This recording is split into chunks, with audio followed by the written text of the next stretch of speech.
Mr. Royce Yeater from the Midwest Regional Director of the National Trust for Historic Preservation.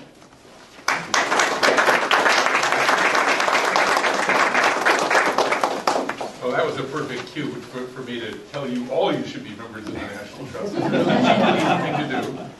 Just go to www.preservationnation.org and you can join our little club of people who are concerned about the future of our communities and the future of the older and traditional buildings that make up our communities. Let me tell you about myself first. I told Bob that I would do my own bona fides here so you know who's talking at you. I am the Midwest Director of the National Trust for Historic Preservation, based in Chicago and serving 8 Midwestern states from Ohio up to Minnesota and down to Missouri. So the traditional old Midwest is my jurisdiction. In those 8 states, we, small staff I have in Chicago, respond to these kinds of community issues where we feel that we can add some insight or assist local groups trying to preserve historic structures. I am an architect by training. I also have a master's degree in architectural history. And I practiced architecture with a focus on community facilities in Moorhead, Minnesota for about 30 years before coming to the National Trust in 2001 and assuming my current position.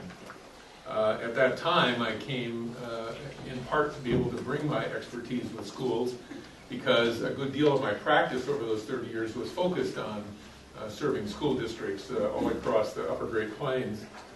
And I also taught educational facility planning at Moorhead State University, a normal school in western Minnesota, for 7 years before making my way to Chicago. So I bring some credibility, I think, in the issue of schools, and I also bring some advocacy and experience from the National Trust.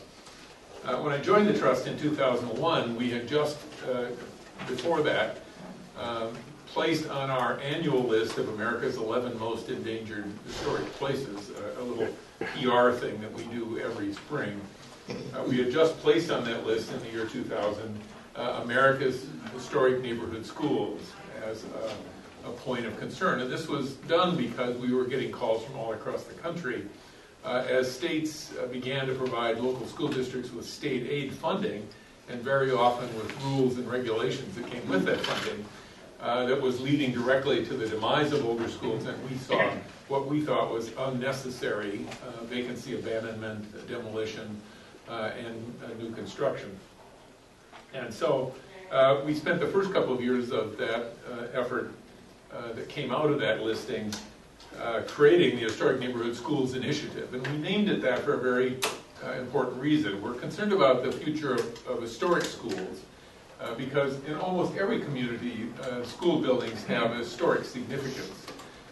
They have a connection to the life of that community, to the people of that community that is almost inherent in their very process of education. And you can almost always find some important mayor, some important person who went to this school or that school, or at least claims to it. And so there is this sort of natural connection between schools and historic significance. But we called it the historic neighborhood schools for a reason, and that was because in addition to the sort of artifactual or intrinsic quality of the school building as an historic artifact, is the role that schools play as anchors to their neighborhoods.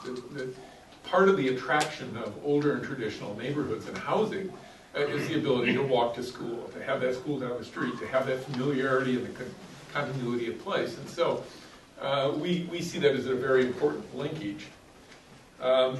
Our initiative took the form, at first, of writing a little booklet, which is on our website that you all probably found, called Why Johnny Can't Walk to School, Historic Neighborhood Schools in the Age of Sprawl. And we identified there through our research a a dozen policies that were in place across the United States,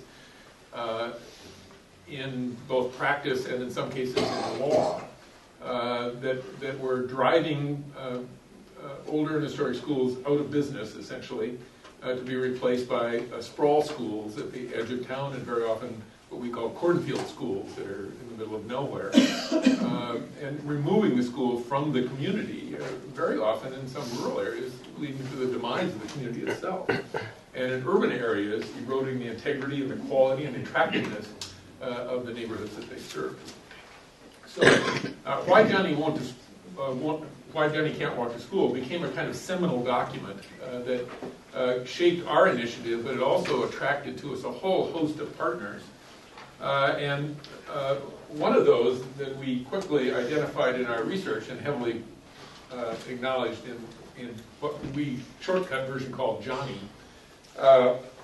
One of the things that Johnny cited was the role that the Council of Educational Facility Planners International plays. That's CEFPI, or euphemistically known as CEFPI, which is essentially a trade organization of educational facility planners.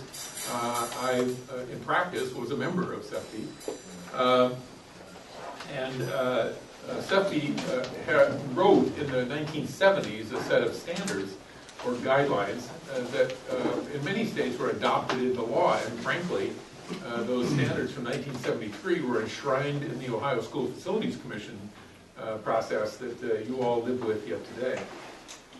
In 2002 and 2003, as a former member of CEFPI, I approached the organization and said, you know, you guys are really kind of out of touch with reality today, because your standards basically discourage reuse of schools, and in some cases disallow the continued use of older schools, and certainly don't encourage the renovation, continued maintenance, good stewardship of older schools. And so it took a little while, but to give them credit, they began to agree with us, and agreed in 2003 to rewrite their guidelines, and in 2005 published those. And I had a hand in helping to write the new standards and some of the accompanying publications that are now available on their website. That was a sort of a victory for us. We thought, okay, we've helped change the policy that many states have adopted that have led to this practice, and at least people will have a kind of even playing field on which to make their decisions. But what we have found since then is that both within the educational community and within the architectural community, there is a kind of an industry of school construction that has continued to practice under the old standards that even CEFPI has amended, in some cases not even acknowledging that those standards changed officially in 2005. And so changing practice is far more difficult than changing policy, because there's a kind of momentum, a carryover, and I would suggest that you people are all facing the consequences of that very momentum that leads people to want shiny new schools as though somehow or another that's going to be the answer to all your educational problems, and that you'll never have to ever deal with another school facility again. One of the things people forget is that new schools quickly become old schools, quickly become historic schools, and the process starts over again.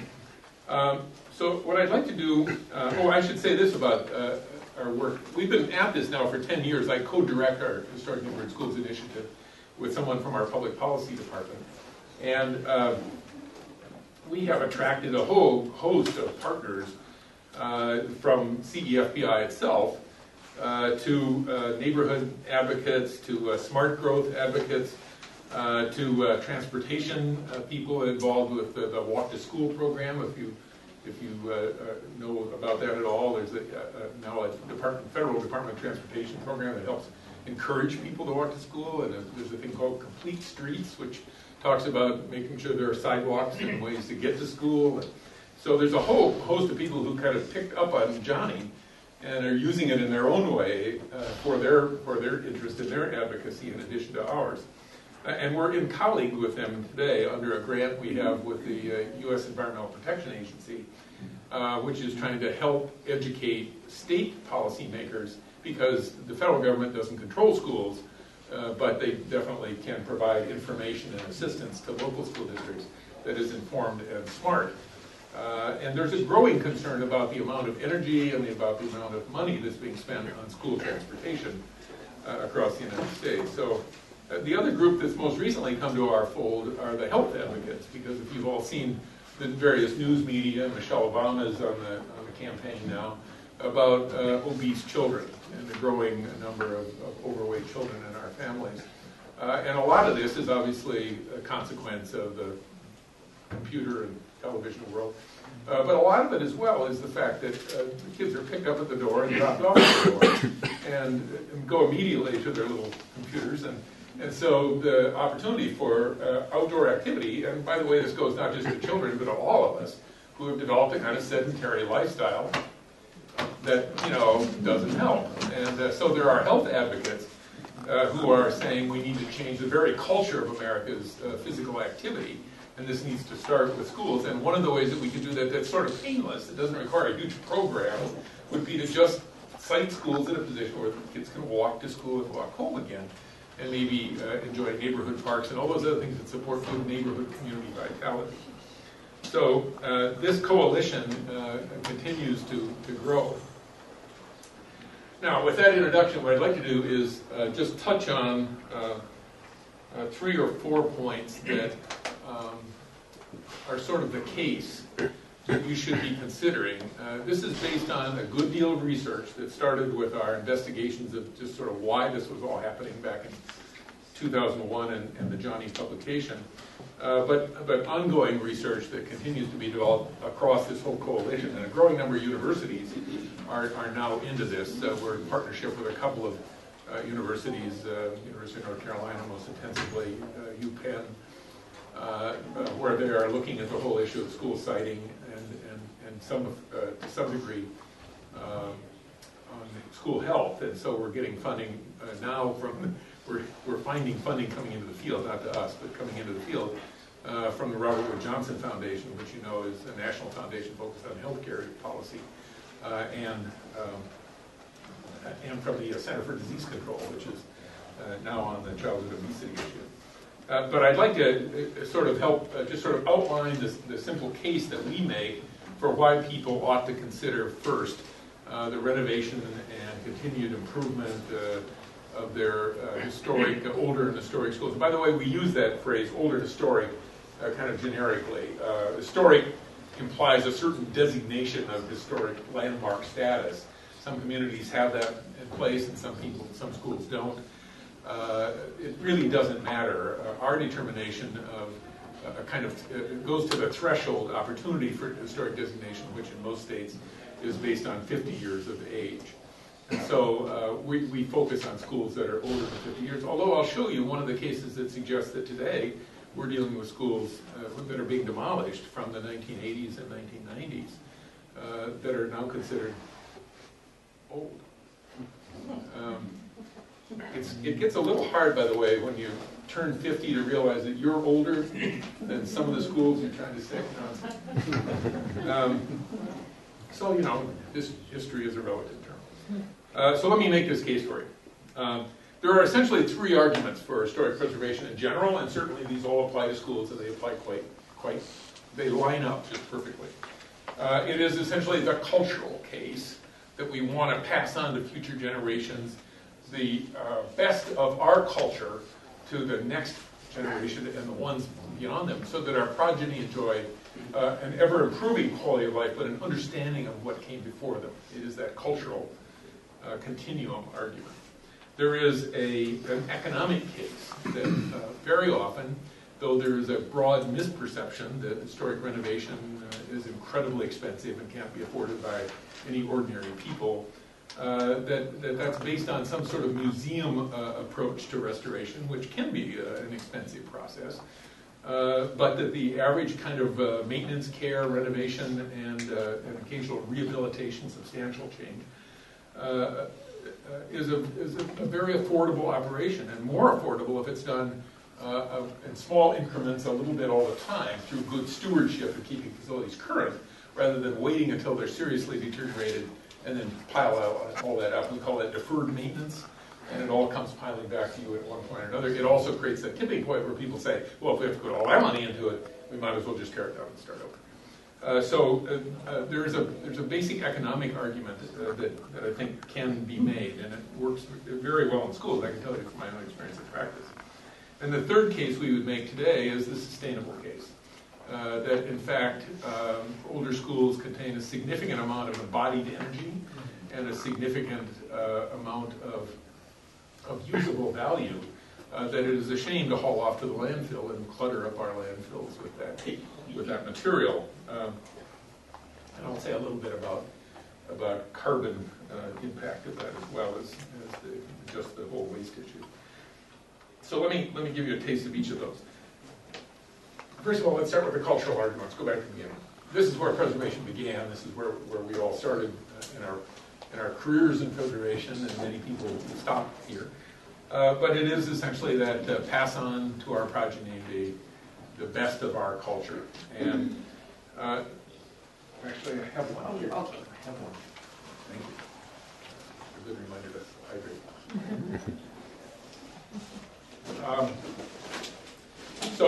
As I said, schools are almost always by definition historic places, whether they've been so designated or not, for the reasons that I cited, usually the connections to community and events and people.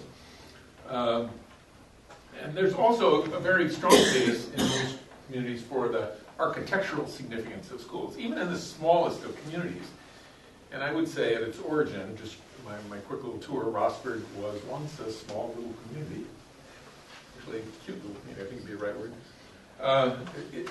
The schools were the way the community said, we're an important place and we care about our kids and we want to invest in the best of school construction that we can afford today. And we want to say that not just with good quality construction, but with architectural features and elements and visuals that say, we're investing in the future of this community. Now, when they created those schools, that architectural significance became a kind of a legacy, and that legacy can be passed on. In fact, schools are the thing, to go to the cultural case more completely, that kind of weave us together. Each generation could build its own schools and make its own investments. But over time, we develop a kind of cultural continuity, a kind of storyline, a fabric that all of us are part of. And so how do you, if you think of it this way, if your grandchildren trod the same squeaky steps that you did, then there's a kind of a connectivity here. And it's even better in schools where the picture, where your high school graduation picture is still hanging on the wall, and your kids have to look at that. You have that here? I don't know. So there is this kind of a continuity issue that holds the community together. And in America today, we're struggling to find community. We're struggling to have community and experience it and knit our people together. So to take the school away as a kind of piece of continuity, we're going to start from scratch. We throw away the old, we start with a shiny new school. We're essentially throwing away that history. And those connections will be lost in the process. It's a subtle thing, but it's powerful. It's powerful. I could tell you a delightful little story there, but in the interest of time, I'm not going to do it. But to go back where I started, in addition to the significance of the school, both historically and architecturally, there is also this role that the schools play as anchors of the whole community in the physical sense, and certainly the neighborhood that an elementary school serves.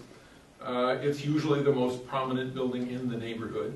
It usually is accompanied by green space, so even when schools aren't in session, it's the place to go. It's the place that the pickup baseball game happens for the 10-year-olds. It's the place that they go do things that you wish they didn't do, but at least they're still in the neighborhood. And the upper grades that are in junior high and high school are usually just adjacent to downtown. In the older schools, they were built there for a reason, because they were central to the whole community. And also, there's a kind of someone told me once, no one needs more looking after, frankly, than a middle grader. Or even a superintendent told me once, we don't know what to do with ninth graders, nobody ever has. So there's something about keeping those kids in the middle of town where everybody is kind of seeing what's going on there. You know, it scares me to put them off in a cornfield in the cars. But Across the street from the cops. better yet, and the library and city hall, all the institutions are kind of gathered where people can kind of see what's going on. And I think that the kids become part of that community too. And I was involved in a community when I was in practice that where the downtown merchants, when the school district was considering replacing their school on the edge of town, the downtown merchants at first got together and said, you know, we're tired of babysitting all those kids when they get out of school, come wandering through our stores, and then we have to kind of, you know, keep them from doing things they shouldn't be doing. And then they had a second thought, and they had another meeting. They said, you know, that might be true, but then the parents come down here and they buy stuff. And those kids, you know, they only spend penny candy initially, but they get in the habit, and they come back and buy things. And they start to, you know, so even the traditional downtown business community becomes a part of the process. It's a two-way street. They're looking after those kids, but the kids are also supporting the community. And I wrote a whole essay one time, it's probably on the website if you dig around, about the what happens in a small community in the Great Plains where I was in practice. What happens when the school moves to the edge of town and is soon followed by Walmart, and then when the kids go to put up the band poster, they have to go to Benton, Arkansas to get permission because it's corporate policy that those things have to be approved by, you know, corporate higher-ups. And the whole relationship between the community and the school begins to break down. And nobody goes to school anymore when it's on the edge of town because it's hard to get to unless you specifically need to. So there's that whole issue of the walkability and the stabilization of neighborhoods. If we keep our investments in those neighborhoods, the neighborhoods are more stable, more comfortable places to live. Kids moving around, parents moving around in those neighborhoods on foot creates a kind of lifestyle vitality that I think sends a very positive message. And then, though I'll talk about the economic message in a minute, there's a kind of economic prudence to all this, in fact, that renovation is less expensive, but in addition to that, retaining the schools and supporting the neighborhoods that they serve actually tends to diminish the costs to government by retaining the traditional tax base with usually slightly higher densities than we're building at the edge of the community today. And those higher densities ever so subtly translate into police car miles and fire truck distances and all those ways that frankly, sprawl is hurting us. It actually reinforces us to have those traditional communities. And what happens if we don't, if we abandon those middle communities and we invest in what is often called false growth? You abandon the core to build at the edge, and you create a donut town. Then you know, you can think you're growing, but you're really not. And in fact, the tax base will tend to slowly diminish because with those traditional neighborhoods that you abandon, which no longer have the joy of being able to walk to school, suddenly have to be bused to school. And somebody says, well, we might as well just move out there. And so more and more people just move out there, and it creates this whole sprawl cycle that eventually attracts Walmart, and so here we go. So there's a whole issue of property values. I've never completely understood why school districts want to build at the edge of town, when in fact it actually erodes their tax base in most communities. Oh, and then I should comment that there's another kind of economic prudence in that once a school is abandoned, it becomes a liability to the neighborhood, sometimes to the school district. If it's torn down, it becomes an additional expense. And by the way, demolition is an expensive process these days, mostly just in the tipping fees, which I'll say something about at the waste landfill. And even if you tear it down and the land sits vacant, that's not terribly productive either. It is true, I should point out, that older schools are amazingly adaptable to other uses, too. And so, as a practitioner, and we've seen oodles of communities that have adopted their older and historic schools into housing and other kinds of alternative uses. But that's significantly more difficult when you start to dump numerous schools. Absorbing one of those every now and then is one thing when actual demographics necessitates. But for instance, in Ohio, when we started this process, I think it was 2002, Cleveland was going to replace 186 schools or something like that. Columbus, 64.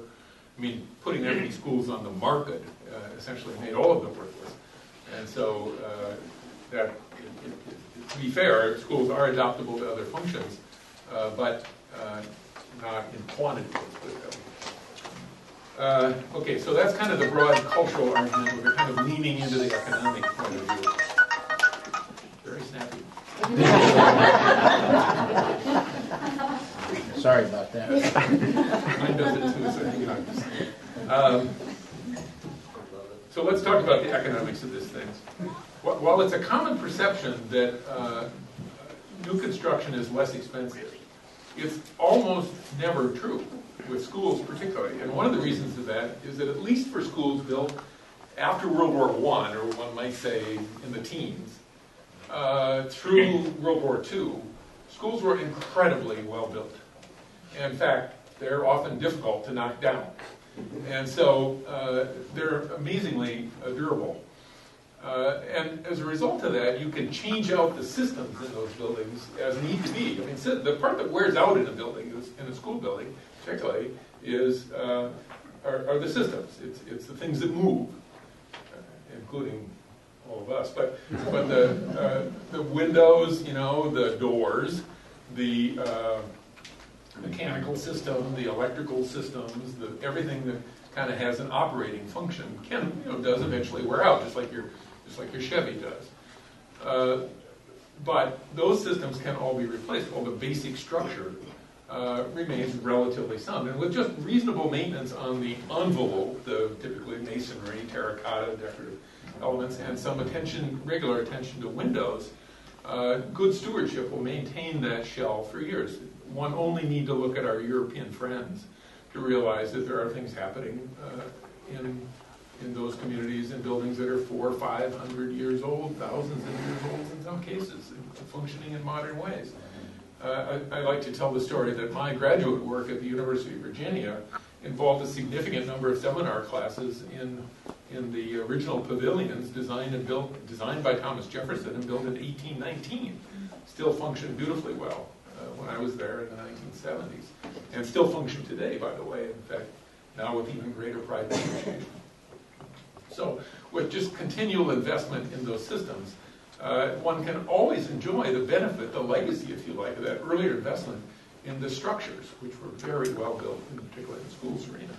Now, what does that mean? In the typical building, particularly institutional building, the value of the structure, foundations, walls, frame, steel, the stair systems, all that stuff, is probably, if you were going to replicate it today in that exact form, and even new schools, that tends to run somewhere between 15 and 30%, 15 to 25% of the cost of a building. So if you think of, that's a legacy that we have, and even if we replace everything, windows, and by the way, we'd argue that many windows, I notice all your windows have already been replaced, but we would argue that many older historic windows can be upgraded well too. But very commonly in schools that happened in the 1970s energy crisis. But if we replace the windows and the HVAC system and the electrical systems, and we have to deal with some modern issues of security, perhaps, that didn't exist when the school was originally built, we might have to insert an elevator. So, things need to change. It isn't like we're trying to pickle these buildings somewhere in the past. But if we can think of them as kind of just due for a good rejuvenation, that even all of those systems, everything we might put in it, could add up to 75% of the cost of new construction. And I will guarantee you that the quality of the new construction you will get today is not the quality that you have in the old school already sitting there, because it's just not affordable. And even if it was affordable from a structural point of view, it's not affordable from an architectural point of view. So very often older schools have wonderful auditoriums or neat old gymnasiums or both a cafeteria and an auditorium where the OSFC standards and the modern practice says we pare all that down to kind of the lowest common denominator, the minimum that a school can get by with. Older schools, those already exist. So all we have to do is kind of refresh them and keep them alive and vital. So our studies indicate, although it's always difficult to absolutely prove because you can never do the same project two different ways, but I'll go back to the story from Columbus. In 2004, we helped fund a study in Columbus that was done with a significant number of my architect friends contributing a good deal of their time to do a kind of a more detailed comparative cost analysis than OSFC's formulas tend to generate. In fact, way more careful. And so that study demonstrated that of the 64 schools that were going to be demolished, they particularly picked out 11 of them to do this detailed analysis of. And of those 11, they found that 10 could be done not just less expensively by OSFC standards with the 2/3 rule, but less expensive by far than like half the cost of the schools could be done, half the cost of new construction. They managed to convince the school board there to undertake renovation rather than replacement of 10 of those schools. One was still left on the bubble and remains on the bubble today, by the way. But most of those schools have now been completed, and in fact, the costs were not too far distant from that they suggested. Now, in the process, they said, there are some things that we have to change, though, in keeping these older schools. We have to be willing to do some things. We need to be able to do some selective demolition of what I call accretions, because schools have tended to often kind of attach together over time, and they get these kind of weird things that happen to them. I swear in the 1950s, architects loved stairways. So as many stairways as they could put in, the better. And so you'd see an architect who raised the floor of the addition 2 feet just for the fun of putting in a stair.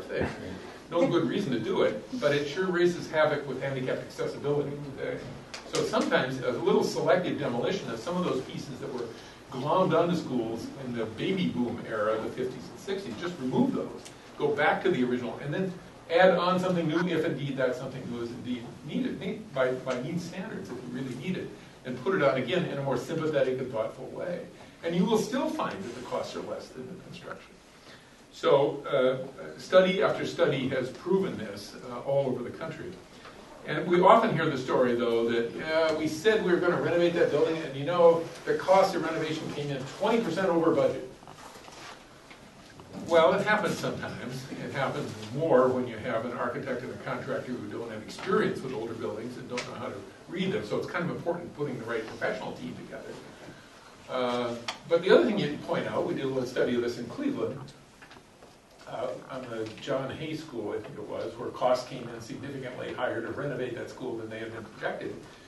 And we were starting to get flack back from the school district, said, we just can't keep doing this, it's too expensive, until we point out that the couple of new schools that they built had come in 40% over budget. Because guess what? The cost of copper in Bolivia went up, and the cost of steel from Japan went up, and so be it. So new construction was no better cost managed than renovation. In fact, our studies indicate clearly that renovation generates more jobs and more local jobs per $1 million invested in the school than does new construction. That's because renovation and rehabilitation, whatever you want to call it, is more labor intensive and less material intensive.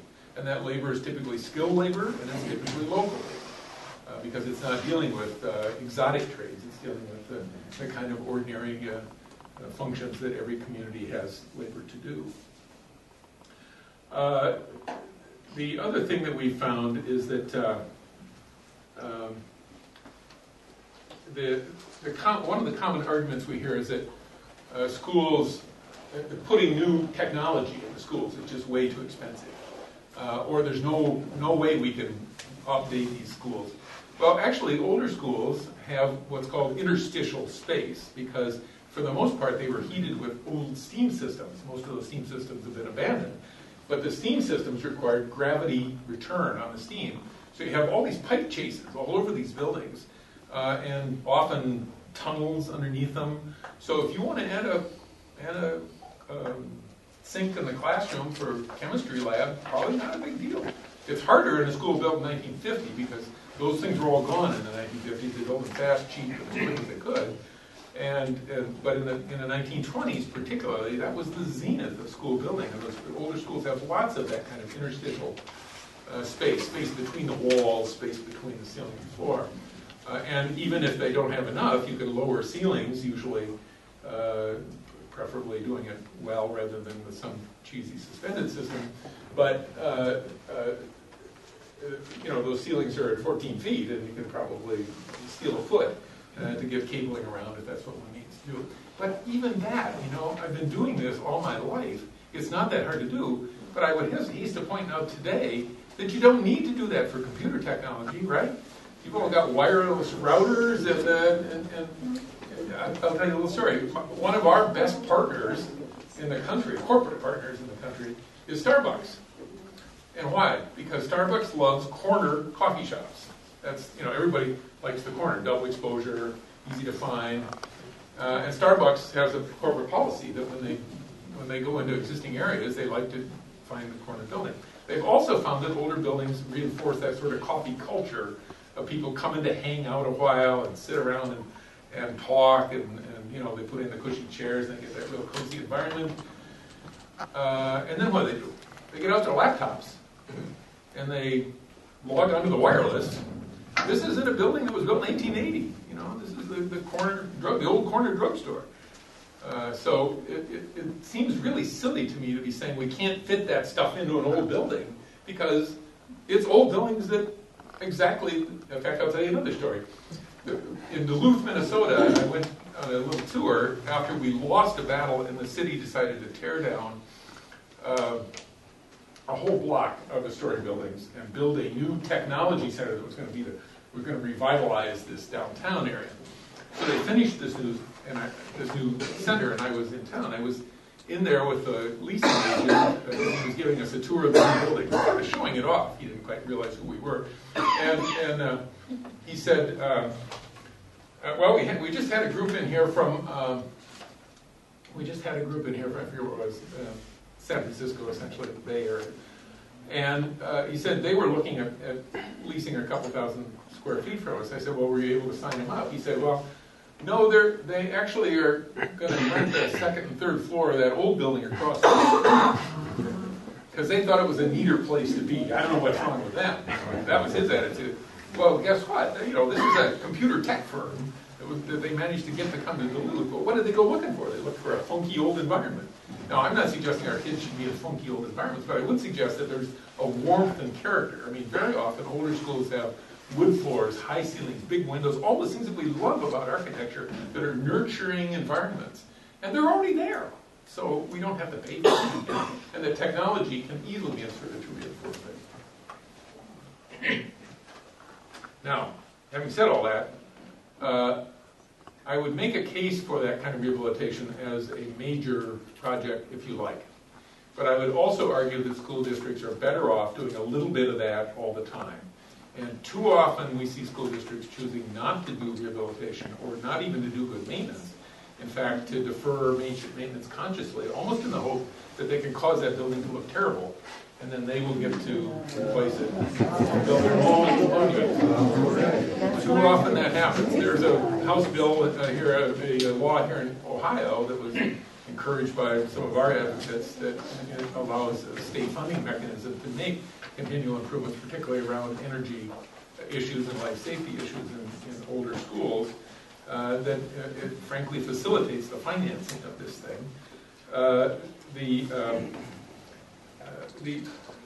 The other thing I should tell you, just to be confrontational, I guess, we have been dealing with OSFC since its inception.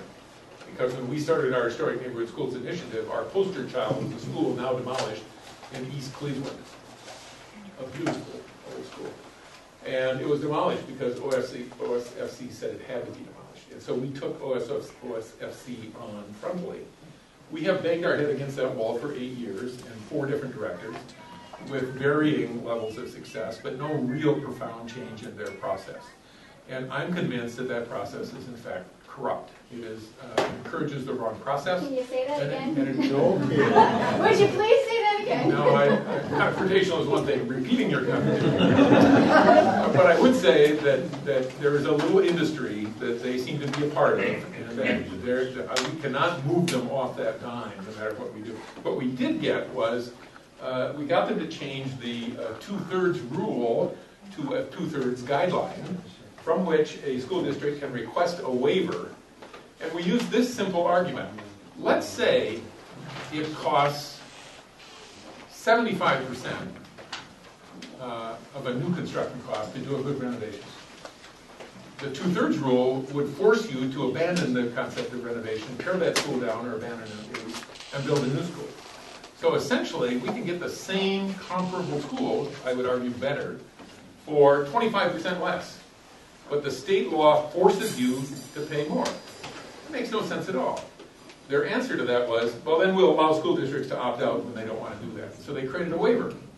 The waiver, of course, requires that you can't have anything to say about it as a citizen. It has to be the school district that goes and asks for this waiver.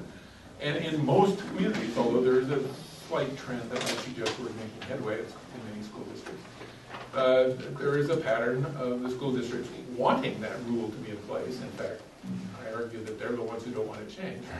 And so it's very difficult to get the school district to go request that waiver. But just in case you don't know, the waiver is available, and don't let anybody tell you, as is often said here in Ohio and in other forms in other states around my region, don't let anybody tell you that the state law requires you to tear down the school because of some arcane and frankly silly law. So now that I've had my battle with them, let me move on to the sustainability case.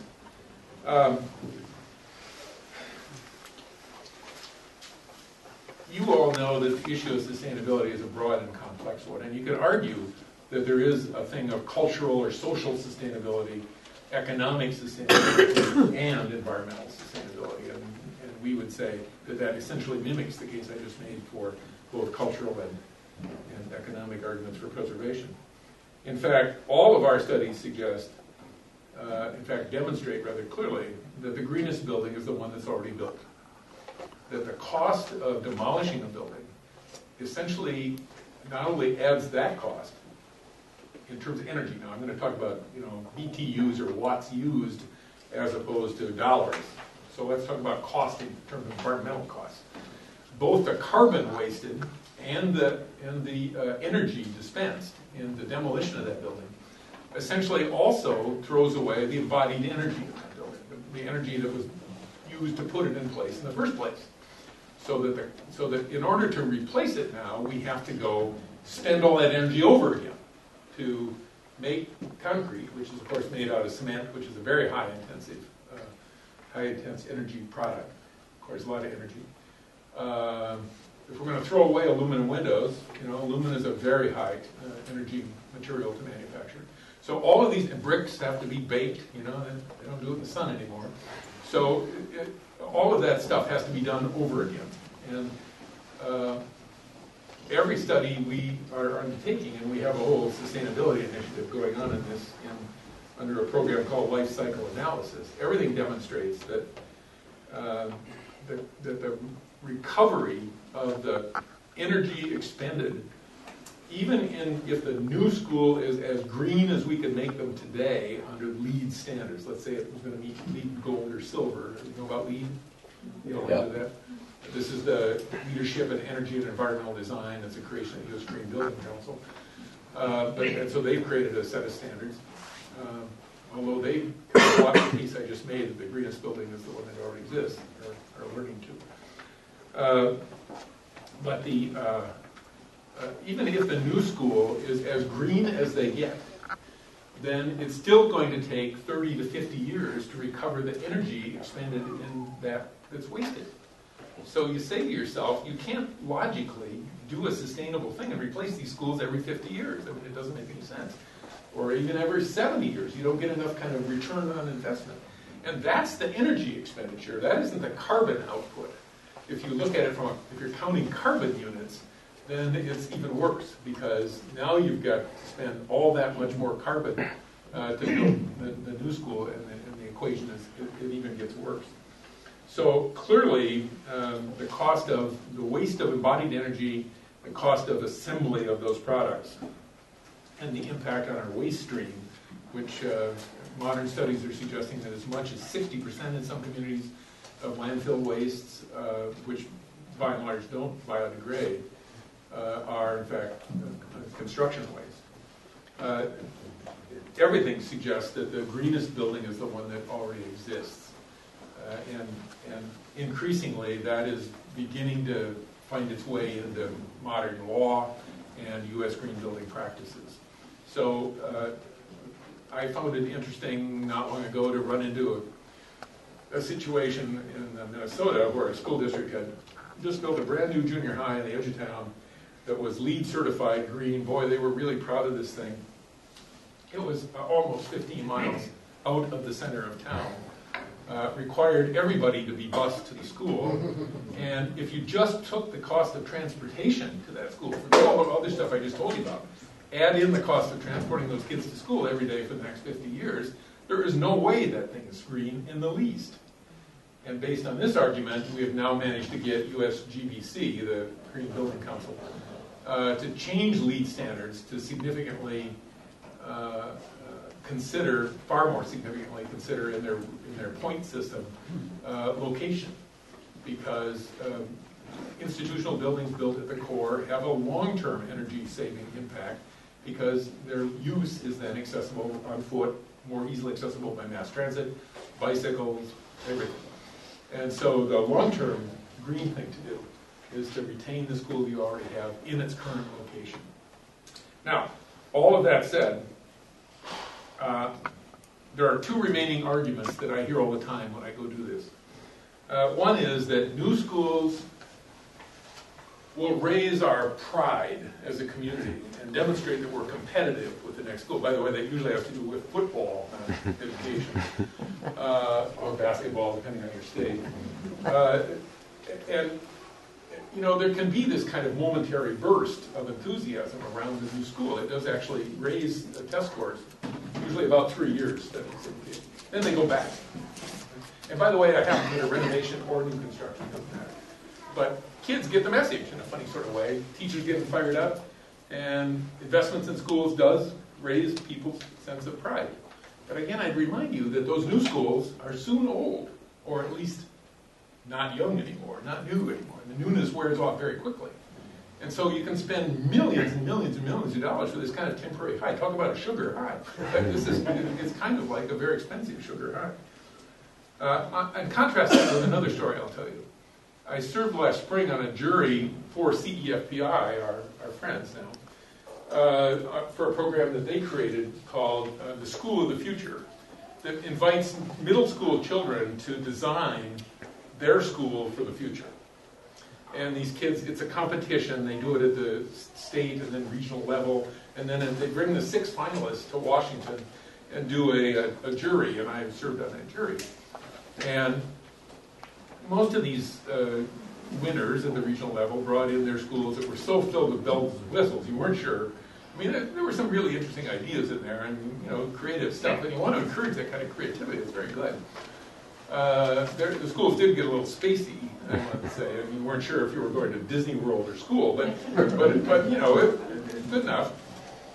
Except one team from Tucson, Arizona, that took their old school on the National Register of Historic Places and renovated it with some very creative ideas to make it even more energy efficient in the desert.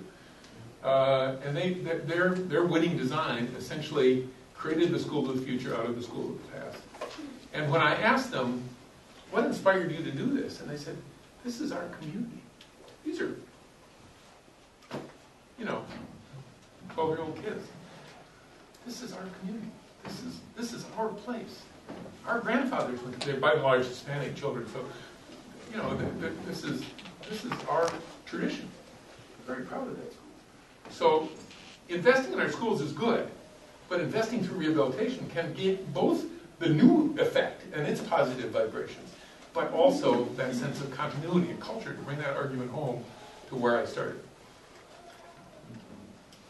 The other case we hear all the time is that kids need new schools to learn better.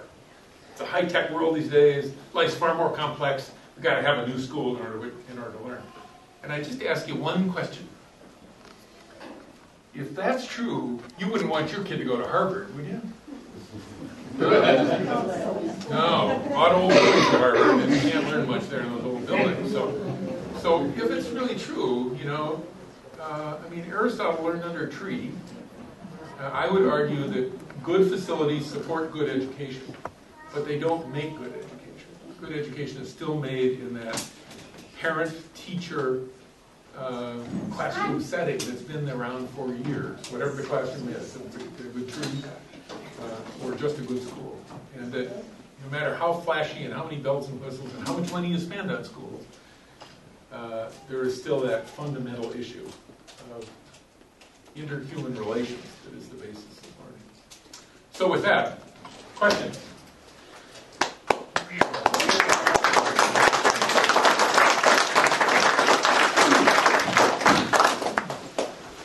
Yes, sir. So schools that are already not walkable to, there's really less of a penalty to knock that one down, whereas one, and I'll just pick one out, like Indian Hills, that is very walkable to, and a little odd, is more worth saving. Well, I wouldn't quite use that language, but I would agree that if you ran the numbers from a carbon point of view or you run the numbers from an energy point of view, that would probably be the analysis you would come up with. I think if you use the cultural and economic argument, though, you may find that it's just as worth investing as it's not. So I think it depends on exactly which filter you use, and I put out all three. I think communities ought to be looking at all three. You're going to make different decisions on different schools, and this is one of the problems with the formulaic approach that OSFC advocates, that sort of has a one-size-fits-all, every school's a school mentality. If we're in fact, every school is different, every school district is different, every situation is a little bit different. And school districts have the difficult task, school boards have the difficult task of making these judgments. They ought to ask the community to help them make it as much as possible. It's a little bit of an unfair situation to yourself with respect to the building he's speaking about, which happens to be the youngest of all the buildings that's in the system. It was a school building that was built in 1970 with the open classroom concept. Yeah. And I can tell you, that first year, it got education journals all over the country coming in to make a story about Indian Hill School. What a great thought it was, because this was a buzzword at the time. Mm-hmm. And the teachers from day one have complained about the fact that it has not, doesn't produce a good educational environment because there's no total wall between rooms and the sound drifts around and so forth. And it's never been really thought well of. It didn't, the AC didn't work correctly in it, and it has a multitude of problems. And of all the buildings, that legitimately is probably the one that ought to come down, yet it's the youngest one. But none of the others certainly should. I would just, I'm not going to kind of comment on individual schools. I haven't walked through them. I did get a drive-by, and that's what we know as a pod school from the 1970s, right, yeah, right. An open plan pod school. And by and large, you know, that's not a unique story to that school, I can tell you, because everywhere pod schools and open plans right. have failed miserably. And for the most part have been renovated in some way that put the walls back at the very least between classrooms, which tended, by the way, to always screw up the HVAC system because they weren't designed to be enclosed. And so they've been kind of nightmares almost from the beginning. And the very underlying principle that we don't need classrooms, I guess we were all going to learn by what, when I was in school, were called strip films. No, film strips. What are you going to school? But you know, it was sort of going to be osmotic or something. We're all just going to absorb it. But that goes back to make my case that the traditional school classroom setting has a lot of validity. Now, I would say this. Again, I think every school has its own merit and needs to be evaluated on that case. And I think if you feel that it's not unusual in our experience that the least quality schools, both functionally and structurally, are those that were built between 1955 and 1975. You're right on. Maybe 1980. You're right on. Because that was the baby boom generation, and they were building school. I mean, when I was a kid, I grew up in that setting. I went to a different elementary school every year because my neighborhood, on the edge of town, by the way, was constantly being shuffled from this new school, and then they built one over here, and then I get to go over there for a year or two. Well, you know, literally, they built 2 schools a year in my little town, and that was, you know, just a crazy. Today, those are terrible schools. I mean, And just make a point of clarity, I wasn't picking on Indian Hills. My kids went there. I think that's one of the ones that should be renovated. Well, but I was just going to ask about the location thing, because from my drive around with Bob, it seemed to me the one out on the highway. I was talking about Glenwood, which to me isn't really architecturally significant. I don't know that I'd agree with that, but well, I would agree that it is the least walkable. Without a doubt. Yeah. I just read today on one of the websites that if they were to tear down a high school, they can't build there because there's a law that says you must rebuild on 30 acres of land. Yeah. Is that true? No. This was the major bone of contention that we had with CEFBI, because CEFB standards had, in the 1970s, had what they call an acreage requirement. So depending on the number of students in the school, you have this little formula, you multiply through, and that's how many acres you had to have. And in many cases, those standards were then, I mean, they were guidelines published by a trade association, but they were adopted in many states and codified into law by either legislative action or, in some cases, administrative adoption. And very often today still govern the situation. And they are the underlying principle of the OSSC guidelines, which were written before the new standards were released. One of the major changes that we got them to make was to completely eliminate X out acreage standards. Yet today, I will tell you that this story I hear all the time is, you know, I've been to meetings where an architect stands up in 2010 and says, oh, you can't possibly use that school because it doesn't meet acreage requirements. Yeah. And We're hearing that a lot. I'm usually the only one who has the experience to stand up and say, excuse me, have you read your own rules? And as I was telling Bob, someone said to me once, you don't understand CEFBI standards. I said, sir, I wrote the CEFBI standards.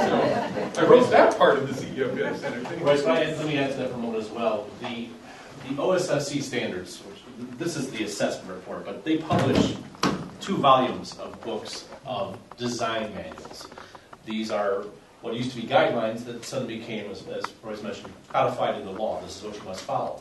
However, what the follow is, if you take the money from the OSSC, that's the tobacco money that's floating around out there that we all hear about.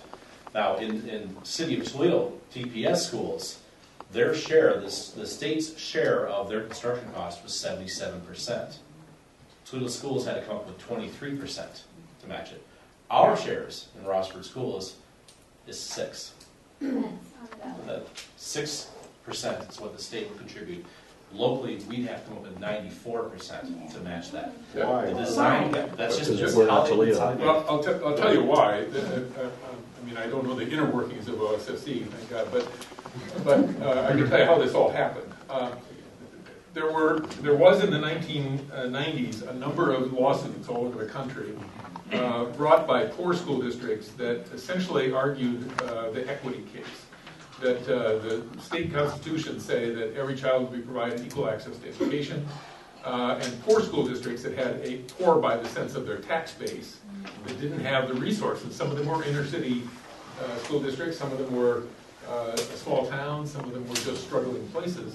But they didn't have the access, particularly on the facility side, to provide equal education. And so they argued that the state had to reallocate its resources to assure that, in fact, its own constitution was being met. Most states have really struggled with doing that on the operational side because in most states, state subsidy for educational operations is limited. But, and we're still very dependent on the property taxes. But the one place that they could do it relatively easily, especially once they had access to tobacco money or any of these other pots that they came into in the 90s, was on the facility side. So they created formulas that take the relative wealth of the tax base and proportion the money that they have in the OSFC pool to districts based on their relative wealth. So a very poor school district with a low tax base will get a large percentage subsidized by the state. A relatively wealthy tax base school district will get a very small amount, and there are some that get zero. So 6%, I would just suggest to you that somebody should do the math on that, because the requirements that they're imposing on you with those standards are going to be worth far more than 6%. You're going to pay through the nose on this thing, particularly if a realistic and objective evaluation of your older schools would suggest that the cost of renovation is probably below 2/3. Whatever it is, it's below 100%. I can almost guarantee that.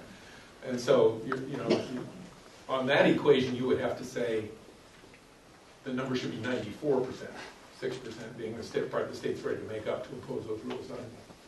So, run the numbers. Yes, sir. If you have an old 1920s type school and for the needs of the students you need to make some rooms larger, knock down walls, reconfigure things majorly, is that practical? Yes. I would, this can get complex in architectural language, but just to make it simple, most schools built after 1890 are built with a frame construction. And that means that the load-bearing qualities are for the most part carried on columns, and that one can knock down pretty much any wall you like as long as you don't mess with the basic structural frame. But even if, and there were a few schools, by the way, load-bearing came back in the 1950s because it was cheap and easy, but in the 1920s particularly, you have these frame schools with quality construction. If there are load-bearing walls in that mix, they are usually between the classrooms, because the spans were from the outside wall to the corridor to corridor, and then corridor to the other outside wall of a typical double-loaded hallway.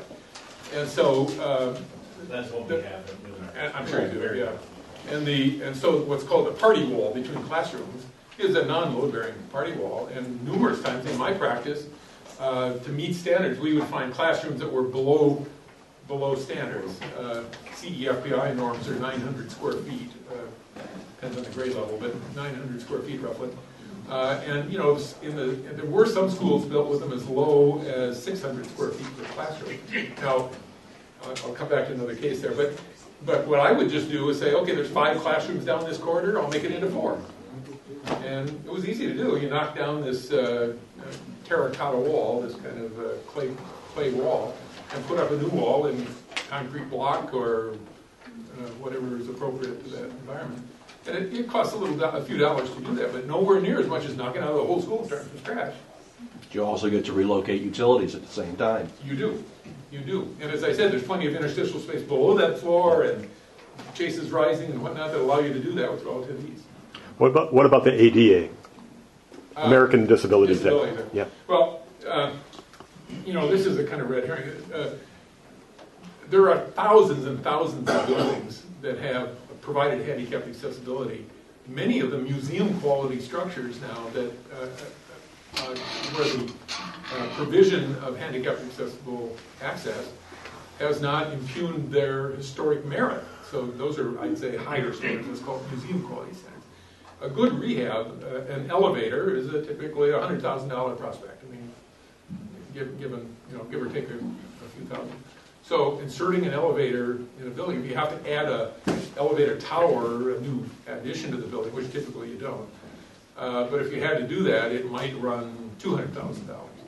Well, compare that against the cost of $20 million for a new school. It's just not that big a deal. Where it does get complicated is what I said earlier about architects and their thing for stairs in the 50s. So when you have these slightly mismatched floors, you either have to go in and do ramping to make those work if they're within range, or put in multiple elevators, and then it can get dicey. But very often those additions that created those funny conditions are not well-constructed additions in the first place, and very often are what we call misguided improvements, and frankly can just come off and put back in a way that makes more sense in today's setting. Over here. I'm sorry. That's okay. One of the things you were talking about being able to build out and things like that. Problem with Indian Hills, though, in that case is they found out originally when they built it, it was also an Indian reservation, which then the Historic Society came in and said, you cannot build out on it. So that does present a little problem. But as you guys were talking about the OSFC, I actually spoke to them directly. And you are correct, they do add cost into there because they want to make sure they're saying built with the highest quality, so even though you may say 6%, it actually only ends up being maybe 3% by the time they add the extra cost into it. And at us being an individual grouping community that receives tangible personal property tax, even though that's going away, they said that they will not refigure that because it would then they'd have to refigure out that there would be other school systems that would be affected and not be able to have that funding. So they said, realistically, expect at least 6 years before they can consider it, and they said the way the system is going, add 2 or 3 times to that. So you're looking at 12 to roughly 18 years before we can actually see any difference in how much money we get in comparison to what we will be losing as a school system. So cost-wise, you do need to take that into consideration. Makes sense to me. I'd like to ask Mr. Densick, as a member of the committee from its initial organization, have you ever made any plans as far as architectural plans? What is this building going to look like? Exactly where is it going to be located? We know it's going to be out to Glenwood area. But now with the athletic complex out there, where's the high school and the junior high going to be? I haven't seen anything like that. Nothing's been done in that regard? No, you're correct. There are 2 things that you have to separate within the process of the facilities committee. The number one, the first process that we actually spent the majority of the 2 years together was working on athletic complex. It's one thing I want to point out to everyone here. When we talk about 2 years of facilities committee, about 1 year and 3 months was spent talking about athletic complex. We started in April was our first meeting where we actually talked about April 2009 when we talked about master plans and buildings. We then took the summer off and then started up in fall again. So we did a timeline and reconstructed it. And you can go to the Rossford Board of Education website and look at the meeting minutes and see when the meetings were held. There actually were, 5 meetings. 5 meetings held, committee meetings held, before the decision to just pursue new was made. Now that's a master plan decision. And a master plan does not involve itself with intricate details of what a school is going to look like or what the details of it are going to be. However, the problem that I had with the process is it does need to involve itself with what are the district's needs and what is the community input. And that's something that, and others have different opinions, I will clearly state that. Of my opinion, we did not do. Going from that point forward then, everything up and through an April meeting when the vote was held and I resigned rather than put my professional reputation on the line, up until that point there was no discussion of what these buildings look like. And actually, John, I'm sorry, I'll call you out right here because John Abt, who's sitting in the back, and we really owe John a debt of gratitude for the work that he did because there was so much of a vocal outcry about the process in April that John took it over and did his best in, what, did you have 6 meetings, I think, in about 2 months worth of time frame. Yeah. So in a very, very, very, very short time period, he did his best to pull together some of this information that we should talk about. But there's still no discussion. It's master planning. We're not talking about what the buildings look like. Now, the question out of that is, this is an option for the district then. Do you actually go in then from the master plan and now go to at least schematic design? I'm using architecture terms here. We have several different levels of design that we would do. A schematic design is a very early, sometimes conceptual design through schematic. We would do something very simple very early on to say, here's what the needs are, here's how this building could fit within a site, here's some ideas of what it would look like. We're not getting into the nuts and bolts details of drawing countertops. We'll have floor plans, but we're not going to get into every little detail of it. And then you can, from that point, develop some very precise pricing. It's not as good as you have a full set of drawings for bidding, but you can have very precise pricing. So the numbers that you're seeing right now that we're talking about for the levies are based on master plan concepts. And they're based, the problem that we have is that they're based on these numbers in this book and then added to. What John's group did was try to work and say, all right, we need to look at some of these things. And John, if I'm speaking out of turn, please tell me.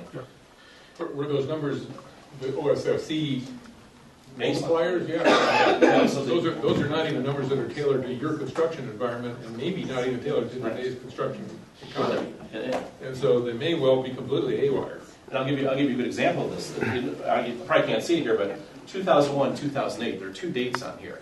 The original assessments were done in 2001. In 2008, groups came through again. And then, by the way, I've done these assessments, and Royce can tell you about these as well. The assessment forms are their formulas. If I go into a school district, I can't talk to the district about what are your needs. Have you considered energy saving options? What's the value of this building to the community? None of that comes into play. It's all about a formula. And it's a formula given to you by the state of Ohio. And it's all based on bare minimum standards of new and full renovation costs of old. And that's a problem. As an example, so from 2001 to 2008, the assessors came back in 2008, looked and said, yep, looks pretty terrible. That was their assessment. They were here for a few days, and they did a walk around. They didn't do new assessment forms. They used the old assessment forms. So they had numbers to all these things. They say, well, we have to replace the windows over here. In 2001, they said, we have to replace the windows at this building. In 2008, they didn't change the numbers. All they did was they said, here's what it cost in 2001, here's what it now costs in 2008. Well, guess what? In that time period, the district has replaced some windows, put new roofs on, and done other work that we're still showing the cost for. We're being double hit by the cost on that. It really takes, and Royce, you said it as well, knowing what these numbers mean is crucial. If we're comparing the renovation of a 140,000 square foot high school to brand new standards to the new cost of an 85,000 square foot high school of bare minimum OSFC standards, no auditorium, a cafetorium, 1 gymnasium, no terrazzo floors, no brick, no limestone. No auditorium? No auditorium. Well, I can tell you, I've lived in Rossford all my life. In fact, I walked to school, to the grade school. I walked to the high school. I graduated from Rossford High School. I lived on Osborne, and I walked to school, and that was wonderful. I could walk to the classes where I taught for 30 years. I've been retired now 23, believe it or not.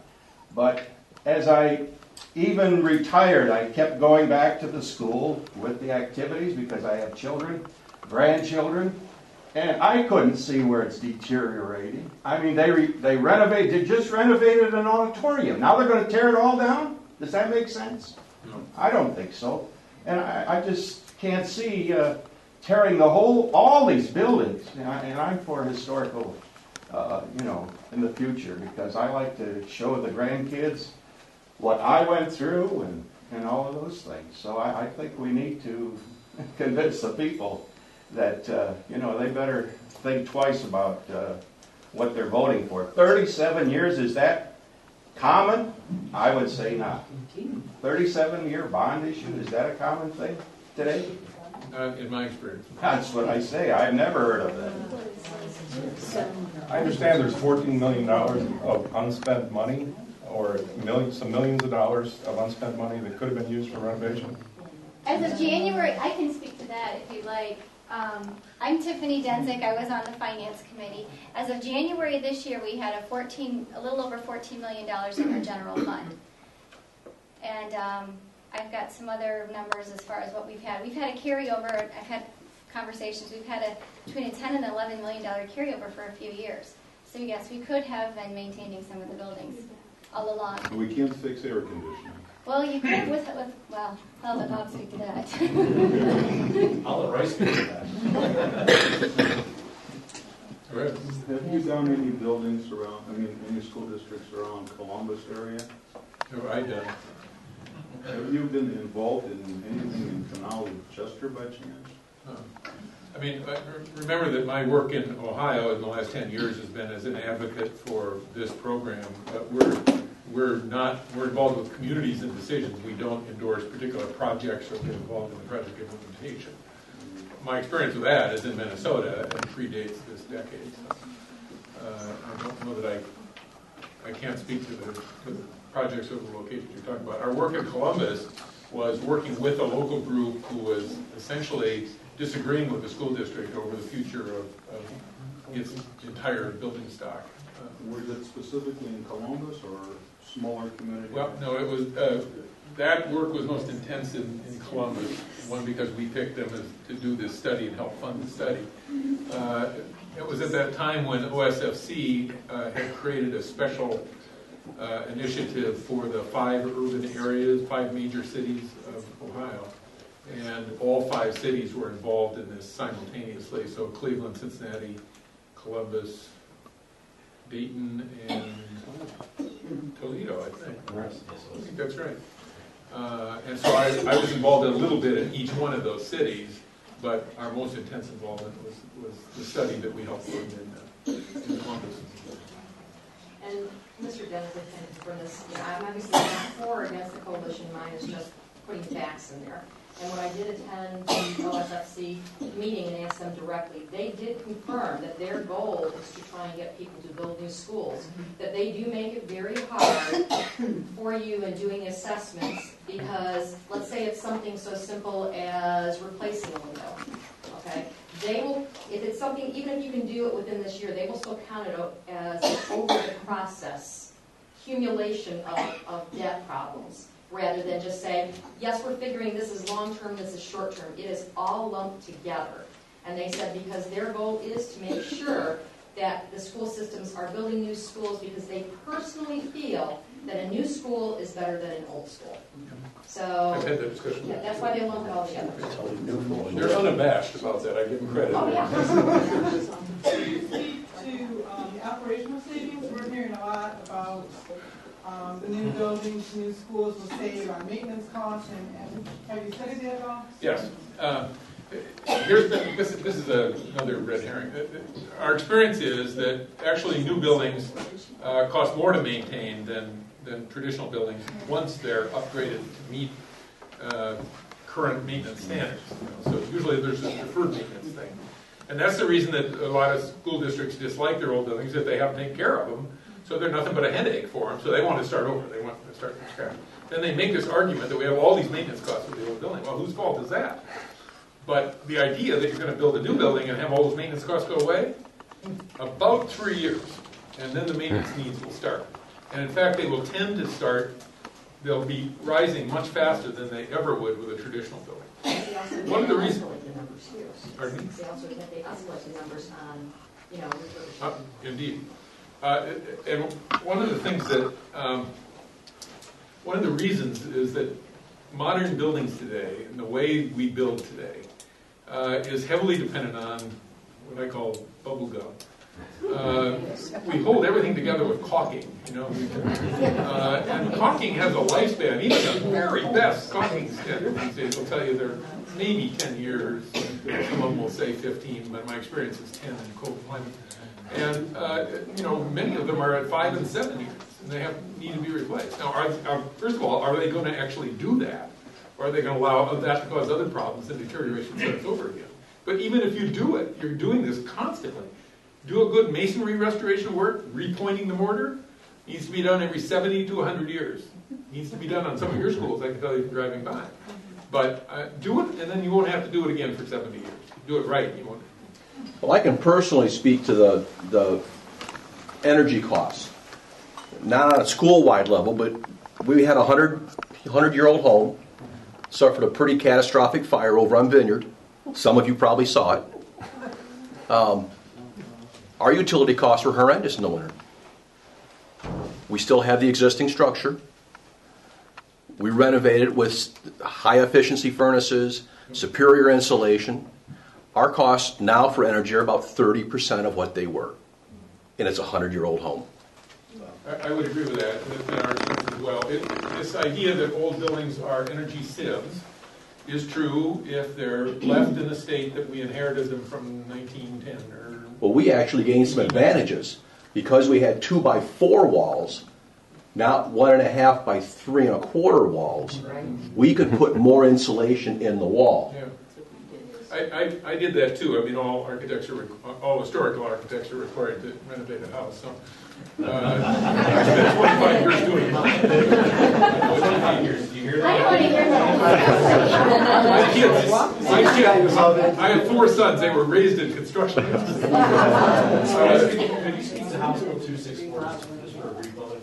Yeah, I'm not sure I can in great detail, but I can say that that is set up to allow, House Bill 264 is allowed to allow school districts to borrow money to make energy improvements, to move in those state-of-the-art systems and improve the envelope and improve the energy performance of buildings, and do so by borrowing against those utility savings that they will enjoy. And my new furnaces take up a hell of a lot less space. Yes, they take up less space and they save you a lot of money every month. And you can take that money and plow it back into the improvement cost itself. And typically they will pay off, I mean, at least in the residential world, they will pay off in 7 years. And then you enjoy the benefits of that for another 15 or 20 while that furnace continues to hum away. Let me speak to this, if I could just briefly give a little more detail about that. House Bill 264 is one of my beloved projects. They have it at university levels and secondary element education levels. It is, as Royce said, it's a simple process. You analyze the building. You see what type of energy savings you can gain. You see what type of improvements you need. So if you have to, let's use your house as an example. If you're going to take this furnace that's a 50% efficient furnace and replace it with a 94, that's pretty quick. It's a matter of simple calculations to say, I'm going to save X amount of energy, and I'm going to save X amount of cost. And as long as that cost pays for those renovation costs, the cost of buying a new furnace within a set time period, the state says, do it. By all means, do it. And we did a quick look, just on the numbers that are in here, again, and we also say these numbers are flawed, but out of those numbers, out of the $46 million that is quoted for renovation costs, which is ridiculously high, 18 million of it, at a bare minimum, is available through a House Bill 264 project or several House Bill 264 projects. So take your $46 million renovation cost and take $18 million off of it, because we already have the money, we're just going to roll it back in. Has anybody calculated what the interest costs are? Has anybody calculated what the interest costs are on a 37-year bond? That's a big one in contention here. I just have a quick statement and then a question. I think one of the reasons I'm here is because, we live in Rossford. Mr. Ford, Olivion's Ford, built this town and built these schools for his employees at this company. And I think that goes a lot back to historical significance, that, we live in a town where this man built it and named it after his wife's maiden name to get the Ross Ford, and, that's something I'm very proud of. And we recently moved back because we have a son and want to walk him to Eagle Point where I went to school. So that's just my little soapbox there.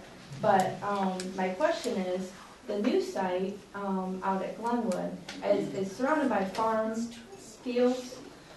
In my experience living in Findlay, Ohio, where everything floods like in a light rain, what are the farming tiles like out in typical communities like that? I mean, there's ditches on both sides of this Lima City Road where the school's going to be built.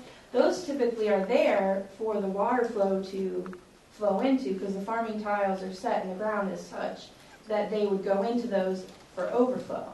So I'm confused how, without any major ground construction and redoing the tiles so they wouldn't flow towards the ditches, which is where the school would be built and where the new athletic facilities are, how can you do that?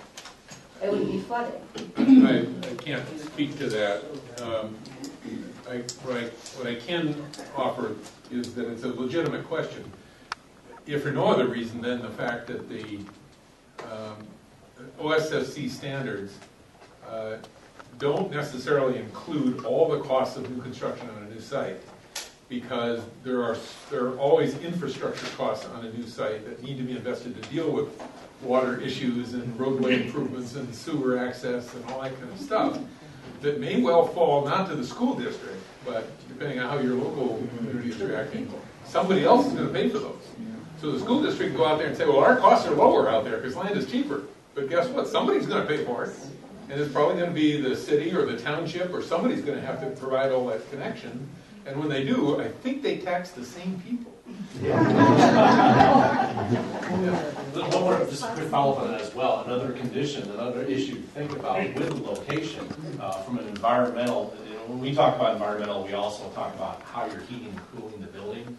Think about our neighborhood schools right now that are within the tree-lined streets and in it's a very suburban environment. Now we're going to have, the option is what we have out there. If you look at the usage, the energy usage of Glenwood School compared to the other schools, and try doing a per square foot cost, it is higher because you're exposed to the elements. I should have mentioned that under sustainability. Most older buildings were designed, before the world of air conditioning. So they were designed to be naturally ventilated and to a large degree naturally lit. And so you have these big windows. And today, if you are, is anybody here LEED certified as an architect? They go through incredible gymnastics to try to get daylighting into the buildings because that reduces your lighting cost. Yeah, most older schools thought of that back in 1910. So it's a whole new idea. Now, there was another hand here. You were waiting. Well, to speak to the drainage issue, I live on Lime City Road, and actually the drainage is pretty good. I live down by the church. Now, the farm fields have to drain into the ditch. You can't cut them off or they'll turn into swamps. They actually don't surcharge the ditches to near the extent that hard surfaces do, like parking lots and roofs, for example. Now, it was my understanding when Cedar Creek built the church, they've got acres of blacktop there. They were going to have to put in a retention pond, but there's no retention pond there. And of course, that helps mitigate that big slug of runoff during heavy rain. So, and the other issue they do use a lot of parking lot detention. What's that? You can also use parking lot detention. Parking lot detention? Yeah, well, yeah, it's a legitimate use. Parking lot for the pond. For the detention pond, yeah. And you just meter the outfall. Oh, okay. But from an environmental point of view, you get much better percolation out of natural drainage than you do out of retention pond. And the other thing, the road probably would need to be improved, and that would be expensive. It's a county road, and it runs. They only have a 25-foot right of way, so they'd have to procure additional right of way in order to widen the road, and then of course the construction costs on top of that. I took some time to review the ballot language. In the ballot language, there is no mention of maintenance required, allocation of funds towards maintenance of new schools. I have a question. If we are to accept public money from the state, will we have to be required to meet certain maintenance standards of some sort or not? Not that I know of. No, actually, yes. Yeah. And the reason I'm asking you that is because all the school districts around us ran into that problem. They would pass the levy to build new buildings, and since they accepted tobacco money, they were told that they have to make sure that they have, I see what he's saying. by law, There is a requirement. Yes.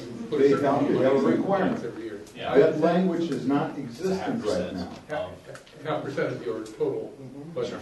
Of your total construction cost. Construction. Right, yeah. Right, So that if you language accept that is money. not present Right. in the ballot. Well, let's be clear also right now, the discussion through the facilities committee was not to accept the OSFC money, that the 6% that you would gain from the state would far, far be filled by the design requirements of the state.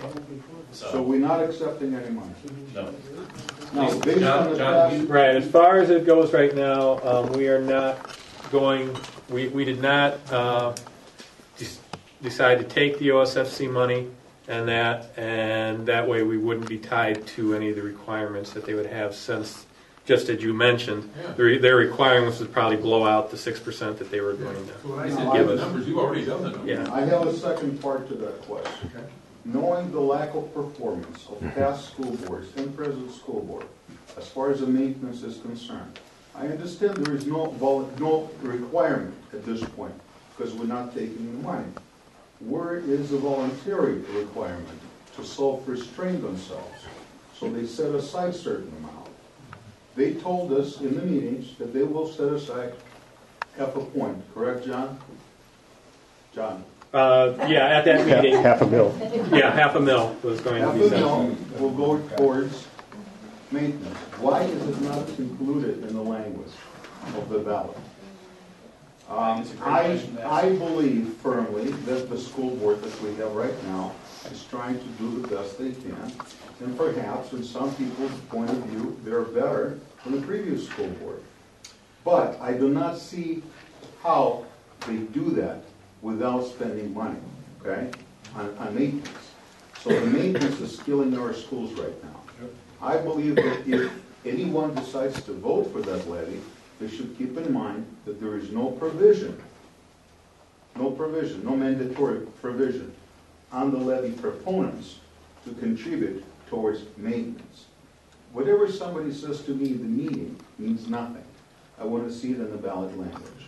The ballot's already published, right?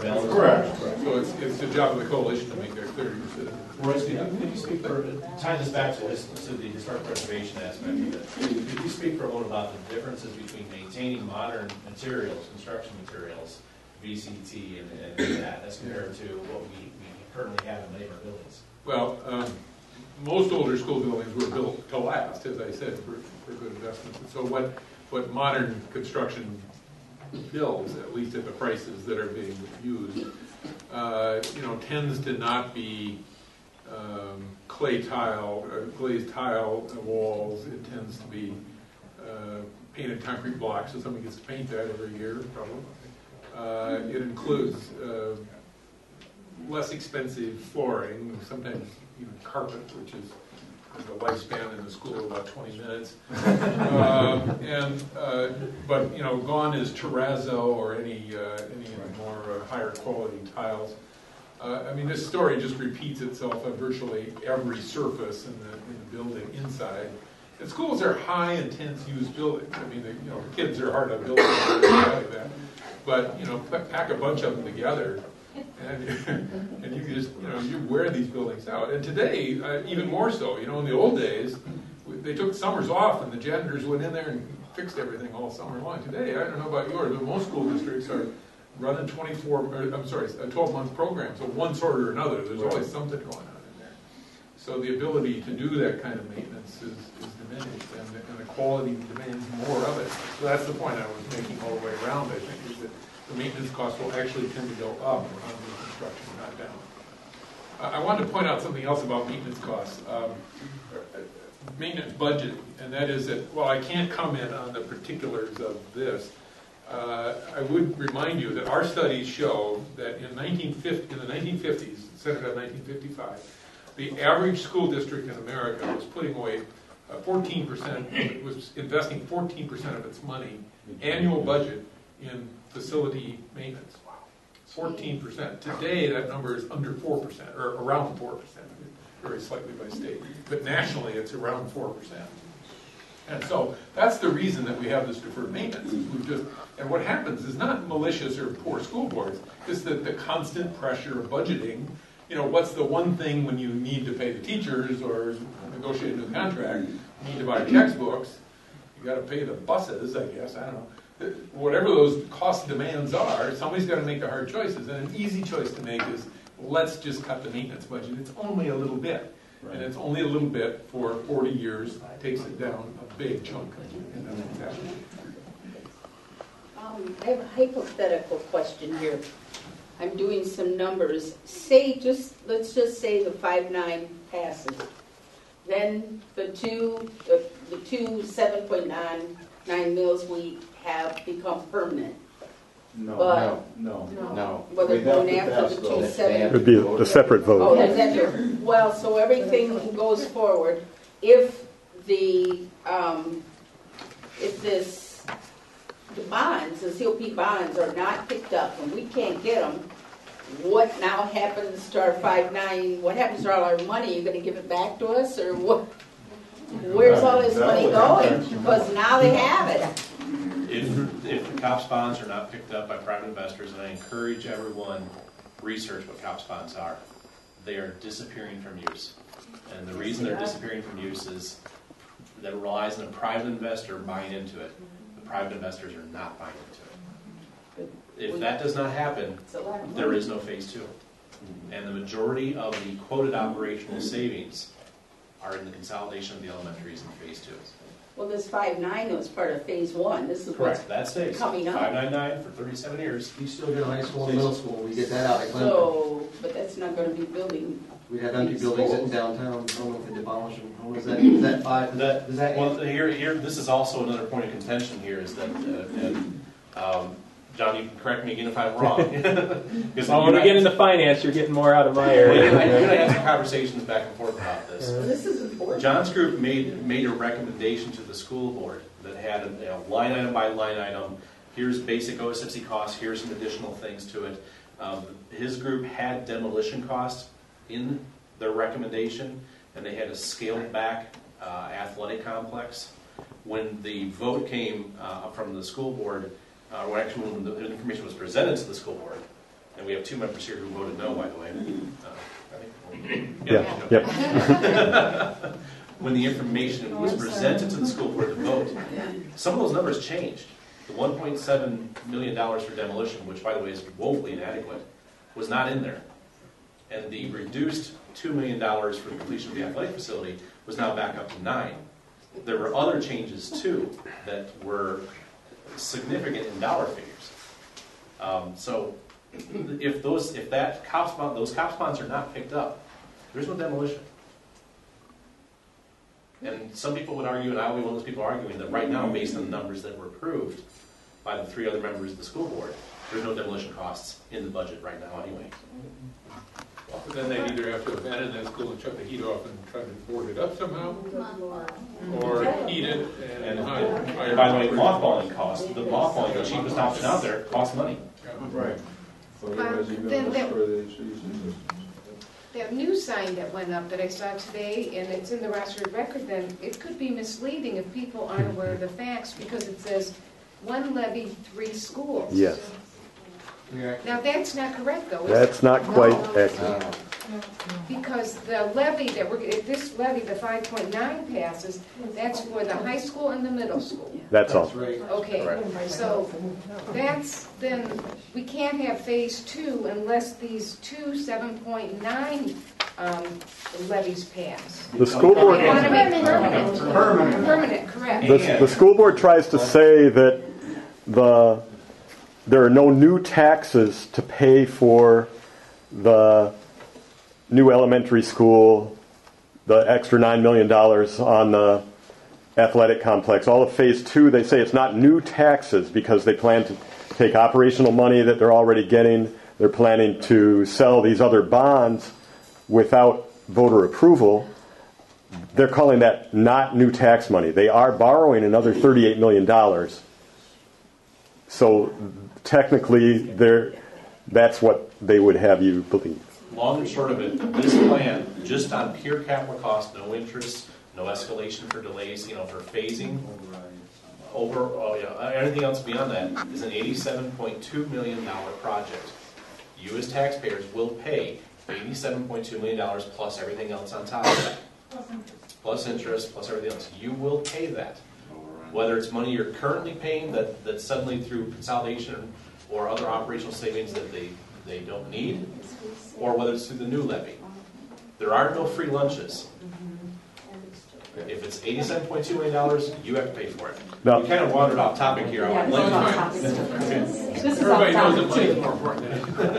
This is off topic too, but from what I'm hearing, I have heard people say, our tax value is going to go up. People are going to move in because, and I disagree. They're going to move out. They can't afford it. Whoever has a house for sale is not going to sell it because nobody is going to come into Rossford and buy it. At the very least, you'll find that houses that used to be more valuable because it could be sold to a family where kids could walk to school will now not be worth that kind of money. Whatever the cumulative effect is, at least in inner town neighborhoods, you will see declining values. The National Realtors Association did a study have actually a couple studies that have shown that the presence of a school in a walkable setting can add as much as 9% to the value of the house. I just have a comment. Why is anybody going to move in to Rossford, no matter what our schools are, when there's no jobs in Northwest Ohio for the people to move here for? It's just plain and simple. Like high taxes in new schools. You have to have the jobs in order for the people to move here. There is a distinct subculture in America that loves high taxes and new schools. So. Well, if you apply that model, perhaps we should pass 15 mil levy, because our property value will go up.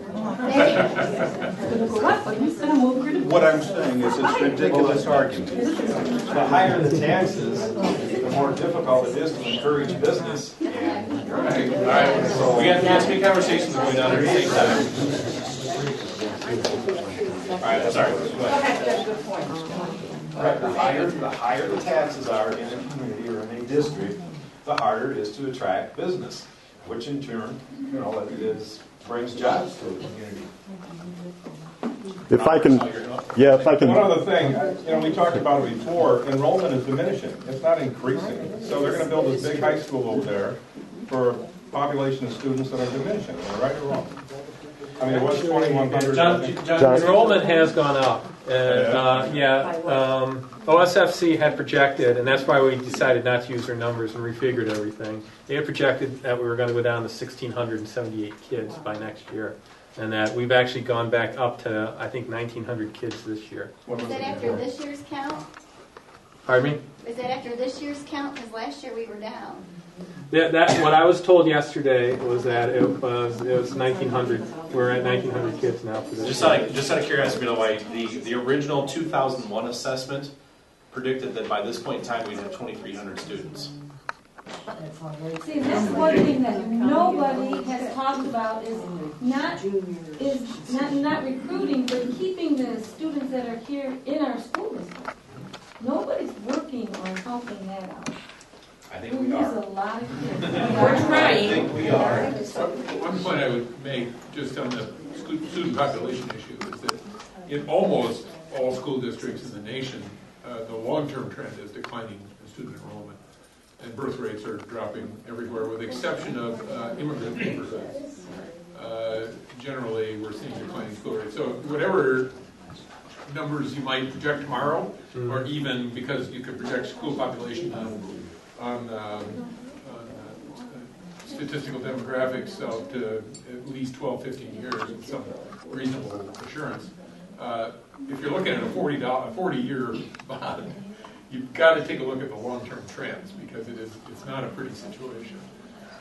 And the irony of this is that in the last 15 years, school districts all over America have spent more money on new schools in a period that has generally been one of declining enrollment. So we're spending more and more and more money on school facilities for fewer and fewer kids. By the way, with less and less educational results too.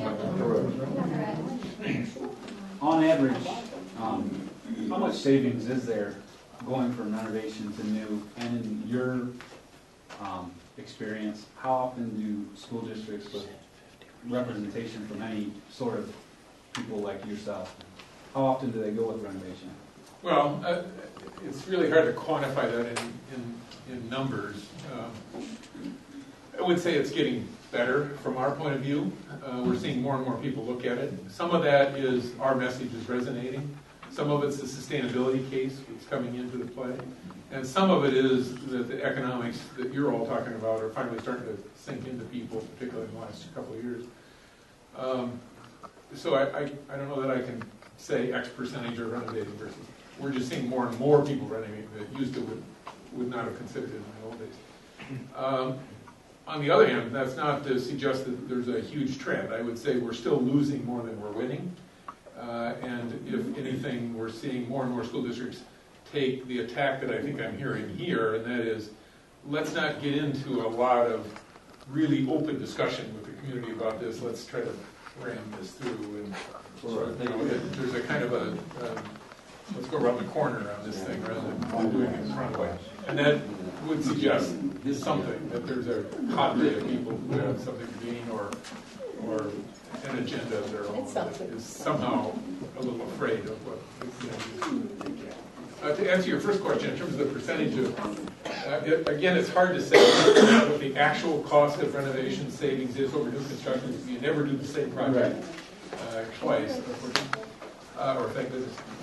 But I would just point out that even the OSFC numbers themselves almost consistently show that the cost of renovation is somewhere in the neighborhood of 80% of the cost of new construction. So, I mean, it's funny how their formula always generates the same result that just slightly exceeds the 67% that triggers the new construction in their minds. And so that would suggest that even their numbers, which tend to underinflate new construction and overinflate the cost of renovation, even then it suggests it's somewhere in the neighborhood of 20% less expensive. And I would suggest from the relative, we have on our website a series of case studies, and while they need to be updated, consistently they're showing numbers in the 50 to 60% cost is the actual expense of renovation versus new construction. So the savings is closer to 40% on average. But I will caution you to say that these kind of generalizations are a dangerous game, because every school is its own, every district's got its own quirks, and every school has its own quirks. And so I can see that there would be schools that could be more expensive to renovate. We've seen that happen. Even one of the 11 that they did an analysis on in Columbus was slightly more expensive to renovate than new construction.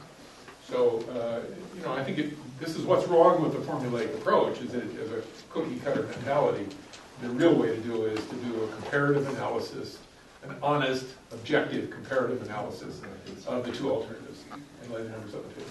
And that's all we've ever argued for from a policy point of view. Not that old schools should be favored, and we've never told anybody to ever spend more money to renovate a school than they would have to build a new one. We would just argue for a level playing field. And however it comes out and you perceive value, if you want to pay 10% more to renovate, but you think you get 10% more, have at it. If you don't think you get 10% more, don't do it. That would be our argument. And I would offer you that same advice. But you do need a process that is fair, level, objective, and open to criticism and dialogue. If I can add an editorial note right on top of that, I'm Roger Gluckin from the Coalition.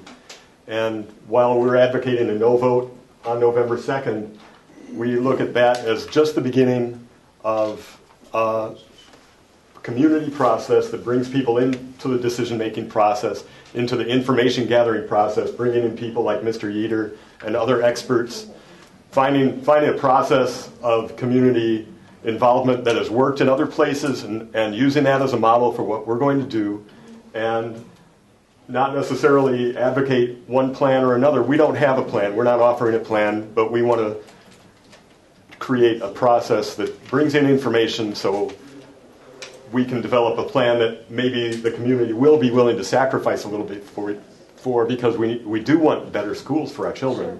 Sure. We all agree on that. And in addition, there's two more things. There's a school board meeting coming up Monday, October 25th. We'd like to see a real presence there at that meeting to show the support for this new design process. And also, we're going to have sign-up sheets for volunteers. We're trying to get a door-to-door leaflet campaign out. We could really use some help in getting information out to all the neighborhoods. And we could use your help, and we'll have sign-up sheets for you. So if people have more questions, have at it. In essence, I was going to say the same thing. I saw Do you know, where is our high school in age as far as operating schools in Ohio? I mean, is it one of the oldest, top, or is it not, in comparison to the rest of the schools in Ohio? I can't speak to the hard number there. I can tell you that there were two major school building periods in America. One was between the 1950s and 1970s. And there were so many schools built then that it can make a lot of schools built in the earlier phase seem old, sound old. This is what drives us nuts when you hear this argument that we need new schools because our school buildings in America many of them are more than 70 years old. Like He's not old, is it? I thought it was at one time. and the other thing is that there's a way of saying old that's good, and there's a way of saying old that's bad. So you can talk about these old schools, or you can talk about old schools. You know? And we would argue that old is a positive, not a negative. Now, the other school building period that was significant was the 1920s. But the big difference then, of course, as I've tried to make clear, was that schools were built with quality in mind as lasting institutions at that period. And so I don't think it's physical age means much, you know, because you can have a school built in 19... In fact, Chicago, the city of Chicago has been one of our heroes, believe it or not, because they have a 0%, I mean, they have an even playing field. And they go in, they send a team in, they analyze the school, and if it costs more to renovate, they renovate. I'm sorry, less to renovate, they renovate. And if it costs more to build, it costs less to build new, they build new. And they have found that they've renovated a whole bunch of wonderful old historic schools that take much better care of them than they used to. But they've also demolished a bunch of schools. But most of the schools they demolished were built since World War II. So does that tell you anything? The cost of renovation and the cost of deferred maintenance in those schools is much higher. So it means actual age count isn't terribly significant. What is the age relative to the quality? That's an important thing. You all have worn me out. All right.